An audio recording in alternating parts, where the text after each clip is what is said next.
खुशामदीद, good morning आप सबको हमारी तरफ से हो। प्रोग्राम आप देखना शुरू कर चुके हैं जी सलाम जेके। आपका मेज़बान इशफाक और हस्ब वादा 8:35 पर हाजिर खिदमत है। नाज़रीन मोहतरम, आज की इस नशरियात में जहां बात जम्मू कश्मीर से हम ज़रूर शुरू करेंगे, ताहम मुल्क की दो अहम तरीन रियासतों के अंदर इंतखाबी दंगल मुकम्मल हो चुका है और वोट शुमारी का अमल आया है। वहाँ पर क्या कुछ सूरत हाल है उससे भी आपको बाखबर करने की कोशिश करेंगे। पार्लियामेंट का इजलास रवां दवा है, कल पूरे दिन क्या कुछ हुआ, आज क्या कुछ एक्सपेक्टेशन है, इस पर भी बात करने की कोशिश करेंगे और आपको अपडेट करेंगे कि दुनिया भर के हालात वाक़ात किस तरीके के बन रहे हैं। 10 बजे तक इस प्रोग्राम को आपके सामने रखने की कोशिश करेंगे। मरहलावार तरीके से ये प्रोग्राम आप तक आएगा और 9:40 से 42 का वक्त होगा जब हमारी फ़ोन लाइन्स खुलेंगी। आप कॉल करना शुरू करेंगे और आपकी आवाज़, आपके मामलात हुकूमत के नज़र करने की कोशिश करेंगे, इस उम्मीद के साथ कि इदारे जितने भी रियासत के अंदर है, मुल्क के अंदर है, वो आपकी आवाज़ को सुने, बात को सुने और मुश्किलों और मसाइल का हल निकालें। टेलीविज़न चैनल के साथ साथ आप हमारे साथ ज्वाइन करेंगे जी फेसबुक पर, जहां हमारे दोनों ऑफिशियल पेज पर इस वक्त नशरियात शुरू हो गई हैं। आप हमारे साथ ज्वाइन करेंगे यूट्यूब पर, जहां पर हम लगातार आपके साथ राब्ते में रहते हैं, हर पल आपको खबर बताते हैं। ट्विटर और इंस्टाग्राम पर भी आप हमारे साथ ज्वाइन करेंगे और हमारी वेबसाइट पर भी ज़रूर आइएगा, जहां पर आपकी आराओं के मुताबिक हर दिन कोई ना कोई नई बात देखने को मिलती है। तो मुझे उम्मीद है कि आज भी आप इसी तरीके से पूरा दिन हमारा साथ देंगे और पूरे दिन के साथ साथ आप अपना फीडबैक भी देंगे और एक एक्टिव जर्नलिस्ट के हिसाब से, यानी जो सिविल जर्नलिस्ट के हिसाब से, आप अगर आपको लगता है कि कहीं पर आपकी बात होनी चाहिए, कोई वीडियो आपके पास है जो आप लगता है कि इसे नशर करने से किसी का फ़ायदा हो सकता है, तो ज़रूर हम तक पहुंचाइएगा। और अगर फ़नी वीडियोस भी आपके पास है ज़रूर पहुंचाइएगा, हमारी राब्ता साइटों पर ज़रूर उसको जगह दी जाएगी। तो फिलहाल प्रोग्राम के तय फॉर्मेट के हिसाब से आज सबसे पहले बात करते हैं जी हिस्ट्री की, क्योंकि आज दिसंबर की 8 तारीख है, सन 2022 है। लेकिन हम 22 की बात नहीं करेंगे बल्कि माजी की बात करेंगे और आपको बताएंगे कि 8 तारीख क्या कुछ हमें कह चुका है। गुड मॉर्निंग, खुशामदीद, बहुत बहुत स्वागत आप सभी का। गुलिस्तान न्यूज़ आप देख रहे हैं दिल्ली के स्टूडियो से बराह रास्त। 10 बजे तक हमारा और आपका साथ रहने वाला है। प्रोग्राम का तय फॉर्मेट के मुताबिक आगाज करेंगे और सबसे पहले चलेंगे हिस्ट्री ऑफ द डे में खास क्या है वो आपको बताते हैं। और माजी में जब हम औराक को पलटते हैं तो पता चलता है आज चूंकि दिसंबर की 8 तारीख है, इतिहास में आज का दिन क्यों अहम है, क्यों इस पर बात करना ज़रूरी है। सबसे पहले नज़र इसी पर दौड़ाते हैं और आपको बताएंगे कि कौन से अहम वाक़यात हैं जिनको आज 2022 के आखिरी लम्हात में भी याद किया जाना चाहिए। 1879 में अजीम मुजाहिद आज़ादी जितेंद्र नाथ मुखर्जी की पैदाइश आज के दिन हुई। उनकी खिदमात को याद किया जा रहा है। जो कुछ उन्होंने मुल्क के लिए और आज़ादी की जद्दोजहद के लिए किया वो याद किया जा रहा है। 1900 में आज के दिन भारत की जदीद रक्स के बानी पंडित उदय शंकर की पैदाइश हुई 8 दिसंबर को। 1962 में आज ही का वो दिन था जब न्यूयॉर्क शहर में अखबारों की 114 दिनों की हड़ताल शुरू हुई। जितने भी बड़े इदारे थे वो हड़ताल पर निकल आए। हुकूमत की पॉलिसियों के खिलाफ 114 दिनों तक हड़ताल चलती रही। 1967 में मुल्क की पहली आबदोज INS क्लोरी बहरिया में शामिल की गई। आज के दिन इंडियन नेवी में इसे जगह मिली। 1967 तारीख थी 8 दिसंबर की, आज का दिन था। इसके अलावा 1962 में जो आज के दिन एहतजाज शुरू हुआ था अखबारों की तरफ से। 1863 में चिली की राजधानी में जहां आज के दिन गिरजाघर में आग लगी, 2500 लोगों की मौत इस वाक़े में हुई थी, जो अब तक बदतरीन वाक़यात में से गिना जाता है चिली के अंदर या यूरोप की। जब आप बात करते हैं तो सबसे बड़े हादसात में से एक हादसा ये भी था। इसके अलावा चीन में आज ही के दिन जहां पर करामी में एक सिनेमा घर में आग लगी, 310 अफराद की मौत हुई। ये आज का दिन था साल 2004 में। और 1993 में अल्जीरिया में नस्ली फसादात हुए, 30 अफराद ने अपनी जान गंवा दी। आज का दिन था 8 दिसंबर 1993 में। तो हिंदुस्तान और आलमी तारीख में ये अहम वाक़यात थे। लेकिन फॉर्मेट के हिसाब से चूंकि हमें चलना होता है, प्रोग्राम का पहला सबसे पड़ाव रहता है वो हिस्ट्री ऑफ द डे और इसके बाद प्रोग्राम जो अब शुरू होगा वो खबरों के साथ होगा। मजीद आगे बढ़ेंगे, जम्मू कश्मीर की बात करेंगे और कुछ ऐसे मामलात हैं जो ऐवान में इन दिनों काफ़ी गरमाए हैं, जिनका ताल्लुक जम्मू कश्मीर से है, जहाँ पर काफ़ी सियासत इन मामलात को लेकर हुई है। लेकिन इसके साथ साथ जहां टेलीविजन स्क्रीन पर आप हमें देख रहे हैं, आप वोट करने के लिए, अपना फीडबैक हम तक पहुंचाने के लिए, शेयर करने के लिए और वीडियोस पर अपनी आरा देने के लिए हमारे साथ तमाम सोशल मीडिया प्लेटफॉर्म्स पर भी ज्वाइन कर सकते हैं, जिनमें फेसबुक से लेकर ट्विटर तक आपके पास ऑप्शन है। इसके अलावा हमारी ऑफिशियल वेबसाइट पर भी जाकर आप खबरें न सिर्फ पढ़ सकते हैं, कंटेंट आपके लिए तहरीरी अवेलेबल है जिस पर आप अपना ओपिनियन हम तक जरूर पहुंचा सकते हैं। तो प्रोग्राम का आगाज अब खबरों के साथ करेंगे और सबसे पहली खबर नई दिल्ली से, लेकिन इसका बराह रास्त लेना देना जम्मू कश्मीर से है। खबर का आगाज करते हैं उस बड़ी सियासत से जो इन दिनों जम्मू कश्मीर के गोशे गोशे में देखने को मिल रही है। रिजर्वेशन का मामला, पहाड़ियों की बात अपनी जगह, गुजरों की बात अपनी जगह और दीगर लोगों की बात अपनी जगह। इस बीच दिल्ली से जो खबर सामने आ रही है वो ये आ रही है कि रिजर्वेशन बिल SC ST यानी शेड्यूल कास्ट और शेड्यूल ट्राइब्स का रिजर्वेशन बिल मसवदा कानून तैयार हो गया है और उसे रवा पार्लिमानी सेशन के दौरान पेश किया जाएगा। जम्मू कश्मीर से मुतल्लिक SC ST रिजर्वेशन बिल का मसवदा तैयार हो गया है जी, और इस मसवदे कानून को बाज़ाब्ता तौर पर पार्लियामेंट सेशन जो कल से दिल्ली के अंदर शुरू हुआ है, रवा सेशन के अंदर किसी भी दिन हुकूमत की तरफ से पेश किया जाएगा।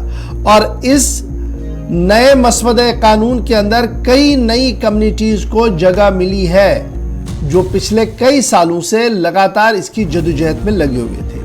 जहां एक तरफ से SC ST के बिल को लेकर मसवदे कानून तरमीम के साथ पेश किया जा रहा है, वहीं पर खबर यह भी है कि हदबंदी कमीशन ने जो सिफारिश की थी कि कश्मीरी माइग्रेंट पंडितों की निशस्तें मखसूस की जाए, नॉमिनेट किए जाएं जी कश्मीरी माइग्रेंट्स असेंबली के अंदर जो नई हदबंदी के तहत हुई है, इस पर उन्होंने दायरे इख्तियार मरकज को दे दिया था। माना जा रहा है कि इस डिलिमिटेशन और हदबंदी के इस फैसले को भी मिनोअन मान लिया गया है और कुछ सीटें मखसूस रखी जाएंगी जी कश्मीरी पंडित्स की असेंबली के अंदर। मसवदा कानून पार्लियामेंट के अंदर पेश किया जाएगा, राज्यसभा के अंदर पेश किया जाएगा, सर भी मोहर बाद में मोहर तस्दीक उस पर सदर हिंद साहब करेंगे और कानून का इतलाक जम्मू कश्मीर के अंदर होगा। ये इसके साथ दूसरी बड़ी बात है। कोटा जो OBCs का है, इसको लेकर भी खबर ये है कि बहुत जल्द इस सिलसिले में भी अनाउंसमेंट जो है वो की जाएगी, क्योंकि रवा सेशन के दौरान जो कल से शुरू हुआ है इसमें रिजर्वेशन अदर बैकवर्ड क्लासेस की, पहाड़ी एथनिक ग्रुप्स की और कोली, गद्दा, ब्राह्मण और दीगर जो ST SCs है उनको लेकर, वाल्मीकि को लेकर एक हतमी फैसला जो मरकज ने लिया है उसको मसवदे कानून में तहरीर दिया गया है। और मसवदे कानून जो है वो तहरीर करने के बाद अब बाज़ाब्ता तौर पर सेशन के अंदर उसको पेश किया जाएगा, इस तरीके की उम्मीद लगाई जा रही है। और ख़बर यह भी है कि जहां ये मामला चल रहा है वहां कश्मीरी पंडितों के लिए 2 या 3 निशस्तें मखसूस रखी जाएंगी और हदबंदी कमीशन की इस रिपोर्ट को जो उसमें सिफारिश की गई थी, मरकज इसको भी मानेगा, पार्लियामेंट के सामने इसको टेबल किया जाएगा। वाल्मीकि के लिए एक अच्छा दिन होगा क्योंकि उनकी रिजर्वेशन का मामला क्लियर हो जाएगा और 370 हटने के बाद यह पहला मौका होगा जब इतने बड़े पैमाने पर इतनी ज़्यादा पॉलिटिकल रिजर्वेशंस और दीगर रिजर्वेशन से यहाँ पर मिलेंगी। 90 असेंबली सीट्स के लिए इंतखाबात जम्मू कश्मीर के अंदर होने हैं, कब होंगे इसके लिए अभी तायुन वक्त नहीं हो पाया है, लेकिन उससे पहले जो ये सियासी चक्कर चल रहा है, जिस तरीके से ये सियासत का पहिया घूम रहा है, वो ज़रूर इस बात का इशारा दे रहा है कि 2023 के आखिर तक जम्मू कश्मीर के अंदर हो सकता है चुनाव भी हो। बहरहाल चुनाव जब भी हो उससे पहले 90 सीटों की जब हम बात करते हैं तो SC STs के लिए और SCs के लिए एक बाज़ाब्ता तौर पर एक सिस्टम कायम किया गया और जम्मू कश्मीर असेंबली के अंदर रिजर्व कर दी गई हैं। ST सीट्स 5 सीटें रिजर्व कर दी गई है, जम्मू प्रोविंस के अंदर 4 सीटें रिजर्व कर दी गई हैं कश्मीर सूबे के अंदर। और ST जहां रिजर्वेशन पहले ही जॉब्स, एजुकेशन और दूसरी जगहों पर ले रहे थे, ताहम उन्हें पॉलिटिकल रिजर्वेशन अभी तक नहीं थी, अब STs को ये पॉलिटिकल रिजर्वेशन मिल गई है। जहां STs को ये रिजर्वेशन मिल रही है वहीं पर अब दीगर कम्युनिटीज को भी रिजर्वेशन के दायरे में लाने की बात हो रही है। तो ये तो थी बात जनाब दिल्ली से जो कानून तहरीर हुआ है जिसको किसी भी वक्त पार्लियामेंट के अंदर पेश किया जा सकता है। ज़राया क्या कुछ कह रहे हैं, ये बड़ी बात है। अब ज़राया ये कह रहे हैं कि वंस पार्लियामेंट के अंदर इस कानून को लाया गया, उसके बाद लोकसभा और राज्यसभा से ये मंजूर हुआ, सदर हिंद साहब ने इसको गैजेट नोटिफिकेशन में जारी किया, तो उसके बाद क्या हमारी जो स्टेट असेंबली है उसमें कोई तरमीम का हक है? तो इब्तिदाई तौर पर जो अभी माहिरीन से हमारी सुबह से बात हो रही थी उनका मानना था कि शायद स्टेट असेंबली के पास अब उस कानून में कोई तरमीम की कोई गुंजाइश नहीं बचेगी और यह हतमी कानून हो जाएगा। इस तरीके से एक बात हो रही है। और दूसरी बात यह भी है, जो अभी आवाजें आना शुरू हो गई है जब मैं इस खबर को आपके सामने रख रहा हूं, तो जम्मू और श्रीनगर से कई सिख कम्युनिटी के जो लीडर्स हैं वो जरूर इस बात को लिख रहे हैं कि जनाब हमारे लिए कोई खबर है। जनाब मैं आपके लिए कोई खबर पढ़ नहीं पा रहा हूं क्योंकि हमारे जो सोर्सेज दिल्ली के अंदर है, पार्लियामेंट के अंदर है, पार्लियामेंट्री अफेयर्स मिनिस्ट्री के अंदर है, होम मिनिस्ट्री के अंदर है, वो अभी तक सिर्फ यही चीजें कंफर्म कर चुके हैं कि जो तहरीर बनाया गया है वो यही है जो मैंने थोड़ी देर पहले रखा। उसमें कश्मीरी सिख कम्युनिटी जो 1990 से पहले भी और बाद में भी काफी प्रताड़ित रही है, काफी मुश्किलों का सामना उन्हें करना पड़ा, उनको अभी तक कोई रिजर्वेशन के दायरे में रखने की बात नहीं है। अगरचे उनकी तरफ से बाज़ाब्ता तौर पर कई बार वजारत दाखिला के अंदर और डिलिमिटेशन कमीशन के सामने भी अपनी बात रखी गई थी, लेकिन फिलहाल इस तरीके का कोई बात आपके लिए नहीं है। मैं इस खबर को आपको बता दूं कि अभी ये जराया से हमारे पास खबर है, लेकिन कश्मीरी सिख्स के लिए, सिख कम्युनिटी के लिए कोई भी पॉलिटिकल रिजर्वेशन या कोई रिजर्वेशन इस तरीके की अभी तक इस मसवदे कानून में नहीं है। अब ये बिल टेबल कब होगा ये बड़ा इंपॉर्टेंट है, और इस सिलसिले में जो वजारत कानून के जिम्मेदार है उनकी तरफ से ये माना जा रहा है कि दूसरे हफ्ते में, यानी ये जो रवा हफ्ता चल रहा है ये खत्म होने के बाद दूसरे हफ्ते में किसी भी दिन पार्लिमानी अमूर के वजीर इस बिल को टेबल करेंगे राज्यसभा और लोकसभा के अंदर, जिसके बाद ये कानूनी शक्ल लेगा बाज़ाब्ता तौर पर। और आपको याद होगा मैंने पहले ही बताया कि कल हमने इसी प्रोग्राम में बताया था कि दिसंबर का महीना आपको पार्लियामेंट में चला गया है, जनवरी आते आते जेपी नड्डा साहब आएंगे तो वो बताएंगे कि लोकसभा में क्या हुआ, और फिर दाखिला वजीर साहब और वजीर आज़म साहब के दौरे से पहले ये सारा प्रोसेस जो है वो मुकम्मल होगा और वो वहां पर सियासी बिगुल बजा सकते हैं। इस तरीके की बात जो है वो सियासी पंडित और माहिरीन बता रहे हैं। तो ये तो जरा से खबर थी जो हमने आपके सामने रख दी है। अब जरा आते हैं एक और अहम और बड़ी खबर की ओर और बात करते हैं जल जीवन मिशन की। अब ये जल जीवन मिशन जल शक्ति मिशन क्या है जी, जल जीवन मिशन क्या है, ये बड़ा इंपॉर्टेंट है क्योंकि हर घर नल हो और ये नल फिर पानी भी दे, जल भी दे, जल मतलब पानी भी दे। ये ख्वाब वजीर आज़म साहब ने देखा और कहा कि पूरे मुल्क के अंदर इसका निफाज होना चाहिए। जम्मू कश्मीर के अंदर भी इस पॉलिसी को अडॉप्ट किया गया, जल जीवन मिशन को अडॉप्ट किया गया है। और अब जो हमारे पास इतलात आ रही है वो ये आ रही है कि आने वाले 6 महीनों के अंदर अंदर पूरी एंटायर पॉपुलेशन जितनी भी है वो JJM के तहत कवर की जाएगी। जल शक्ति डिपार्टमेंट फिल वक्त 10 लाख से भी ज्यादा सार्फिन को पीने के पानी की सहूलियत मैसर कर रहा है। हाउस होल्ड्स को 10 लाख से ज्यादा है ये, और 18 लाख से ज्यादा टारगेट है जिसको 6 महीनों के अंदर अंदर पूरा किया जाएगा। और जब आप नेशनल एवरेज को देखेंगे, अगर इन आंकड़ों के हिसाब से हम देखें तो 55.10% जम्मू कश्मीर की रेटिंग आती है, यानी 55% काम हो गया। नेशनल रेटिंग में हम फिर काफी ज्यादा बेहतर है। सरकारी कागजात को खंगालने के बाद और सरकारी रिकॉर्ड को देखने के बाद पता लगता है कि शहर श्रीनगर और जिला गांदरबल, शहर श्रीनगर और जिला गांदरबल में 100% JJM के तहत पानी प्रोवाइड किया जा रहा है। शहर श्रीनगर और जिला गांदरबल में 100% काम मुकम्मल हो गया है। और जो दीगर शहर हैं, दीगर कस्बजात है, जिला पुलवामा में 70% से ज्यादा है, शुपिया में 60% से ज्यादा है, बारामुल्ला में भी 60% से ज्यादा है, बांडीपोरा 60% से ज्यादा है, अनंतनाग में भी मोर देन 62% हमने काम कर लिया है। कुपवाड़ा में आदादशुमार बता रहे हैं कि 55% काम मुकम्मल हो गया। बड़गांव 44%, कुलगाम 53% JJM के तहत काम हो गया है। और जब आप जम्मू डिवीजन की बात करते हैं तो जल जीवन मिशन के जो रिकॉर्ड्स हैं, जमीनी सूरत हाल क्या है, आप कॉल करके हमें बताइएगा, रिपोर्टर भी हमारे साथ ज्वाइन करेंगे, उनके पास भी चलते हैं। लेकिन जम्मू सूबे के अंदर रियासी में सबसे ज्यादा काम हुआ, जहां पर करीबन 80% काम मुकम्मल हुआ है। पुंछ के अंदर 85% काम मुकम्मल हुआ है। सांबा के अंदर भी 60% से ज्यादा काम मुकम्मल हुआ है। डोडा के अंदर 58% काम मुकम्मल हुआ है।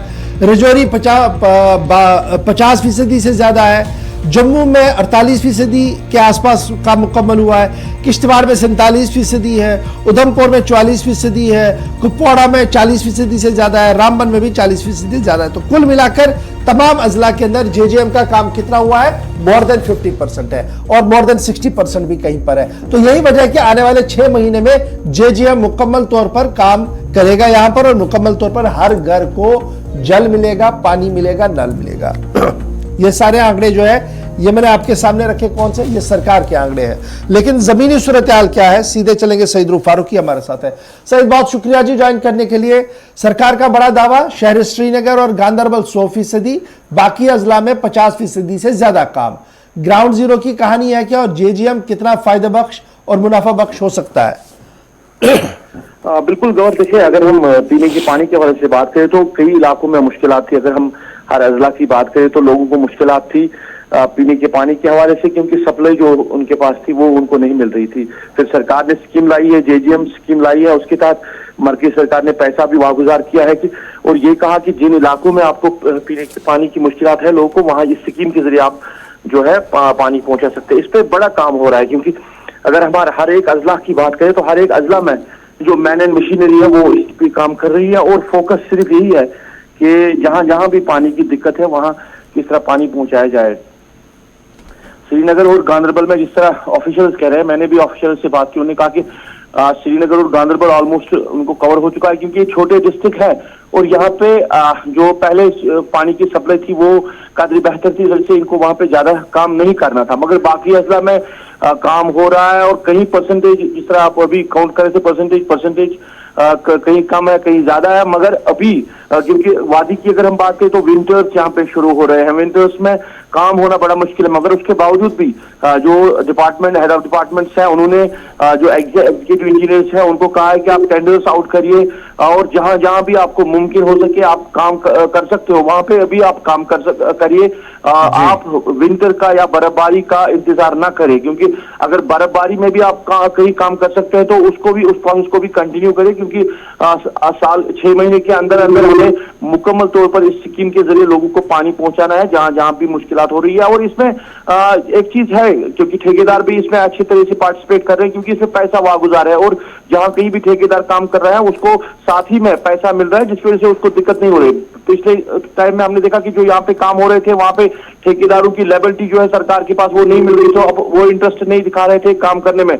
मगर स्कीम में सरकार ने पैसा रखा है, जहां भी आपने 100 रुपए का काम किया है वो आपको 100 रुपए विद इन नो टाइम मिल रहा है, जिसकी वजह से इसमें ठेकेदार भी इंटरेस्ट है, मजदूर भी इंटरेस्ट है काम करने में।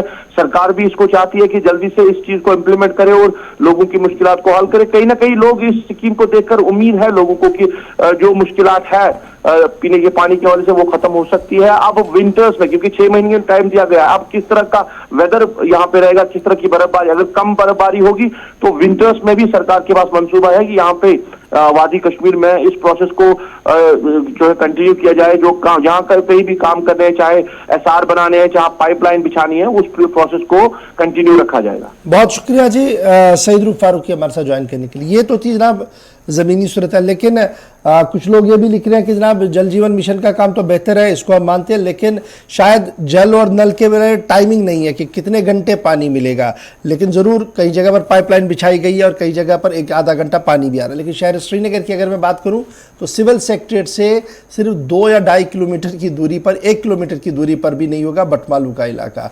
हर दिन वहाँ एहतजाज इसी बात पर हो रहे हैं कि जनाब आधे इलाके को पानी है, आधे को नहीं है, आधे में पाइप डली है, आधे में नहीं। तो ये 100% जल जीवन मिशन का रिकॉर्ड कैसे बन पाया है, यहाँ पर थोड़ा सा मुझे इस पर सवाल भी है, और मुझे उम्मीद है कि इंतजामिया इसकी ओर देखिए। ये सिर्फ एक इलाका मैंने इसलिए कोट किया, ये बिल्कुल सिविल सेक्रेटरीट पावर कॉरिडोर के सामने है, और यहाँ पर हर चीज़ दिखती है, और जो दिखती है वो शायद इंतजामिया के सामने भी होती है। फिलहाल यहाँ पर जी छोटा सा ब्रेक है, ब्रेक के उस पार आएंगे कमर्शियल ब्रेक के बाद तो आपको बताएंगे कि मौजूदा हालात किस तरीके के हैं और एदाद-ओ-शुमार क्या कुछ कह रहे हैं मरकजी वजारत दाखिला के।